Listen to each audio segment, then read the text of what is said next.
بہت obviously world order کہیں نہ کہیں ڈسٹرب ہو رہا ہے, وی آل اگری ٹو دیٹ.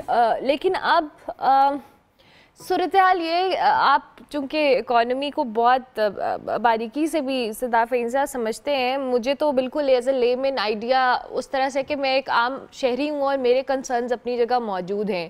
وی آل نو کہ جب دنیا میں کسی بھی طرح کی کوئی ڈسٹربنس ہوتی ہے اور پاکستان اپنی, جیسے آپ نے کہا, ریسورسز کو لے کر یا اپنے فنڈز کو لے کر ہمیشہ سے انٹرنیشنل دنیا کے اوپر ریلائی کر رہا ہوتا ہے. ہم IMF کے مرہون منت رہتے ہیں ہمیشہ, اور جب بھی کوئی پالیسی چینج ہوتا ہے اس کا امپیکٹ ڈائریکٹلی شہری کے اوپر آتا ہے, چاہے وہ ٹیکسز کی شکل میں ہو, بلز کی شکل میں ہو, کسی بھی شکل میں ہو.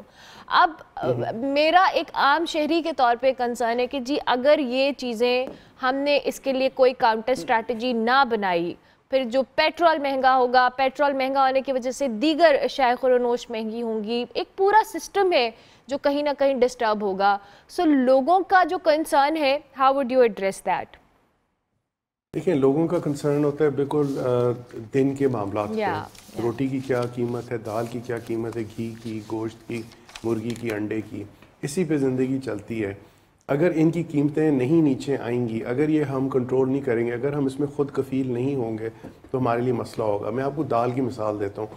ہم تقریباً $70 کروڑ کی پلسز, دالیں شالیں امپورٹ کرتے ہیں.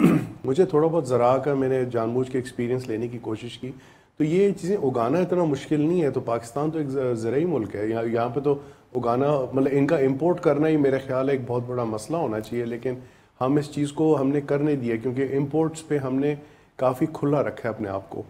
جو خود کفیل ہونا مین چیز ہے. اب ایک جو عام شہری ہے ان کو ان چیزوں سے غرض ہے, ان کو جیو پالیٹکس اور اسٹریٹ آف ہارموز اور UN سیکیورٹی کاؤنسل, اس ریزولوشن کو کس نے ویٹو کیا, کب کیا, کیسے کیا, وہ ان کو اس سے کوئی کنسرن نہیں ہے. ان کو ہے کہ میرا دن کیسے گزرے گا. دن ان کا کیسے گزرے گا جب انفلیشن تھوڑی سی کم ہوگی, جب کیا کہتے ہیں آپ کو اشیاء آسانی سے مل جائیں گے. سپلائی کی بات پھر آ گئی. یہ دیکھیں زیادہ تر باتیں سپلائی پہ آ کے رکیں گی, اور امپورٹ آپ کو نہ کرنا پڑے. جو چیز آپ کو امپورٹ کرنی پڑ رہی ہے, اس کا مطلب آپ کسی چیز کے ماتحت آپ پھنس گئے ہیں, کیونکہ اس چیز کی ٹرانسپورٹ, اس کی بلنگ, اس کے LCs, یہ وہ لمبی کہانی ہے.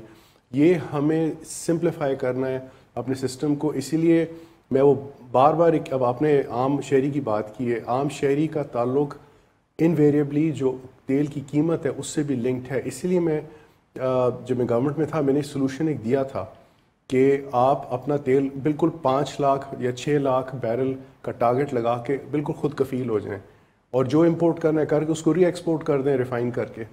آپ کو وہ ایک بات آئی تھی. واپس میں آتا ہوں ایک عام شہری پہ. عام شہری کو نہ صرف یہ اشیاء چاہیے, ایک لوور قیمت چاہیے, بٹ ان کو تحفظ بھی چاہیے. شکر ہے اللہ کا کہ ہم نے تحفظ دکھایا تھا بھارت کو ہرا کے اس جنگ میں. تو اس کا مطلب ہے کہ ہم اسٹریٹجکلی ہم نے اپنے آپ کو پروو کر لیا. اب معیشت کے حوالے سے جب ہم آتے ہیں نا, بنیادی چند چیزوں کو ہمیں سیدھا کرنے کی ضرورت ہے. اور میں آپ کو بتا رہا ہوں ہمارے مسئلے اتنے بڑے نہیں ہیں.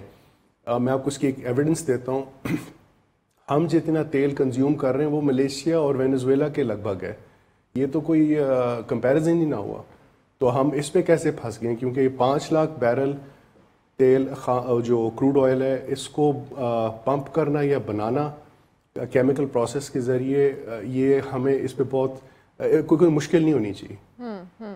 ٹھیک ہو گیا. تھینک یو ویری مچ, بہت شکریہ سر آپ کا کہ آپ نے ارلی ان دا مارننگ ہمیں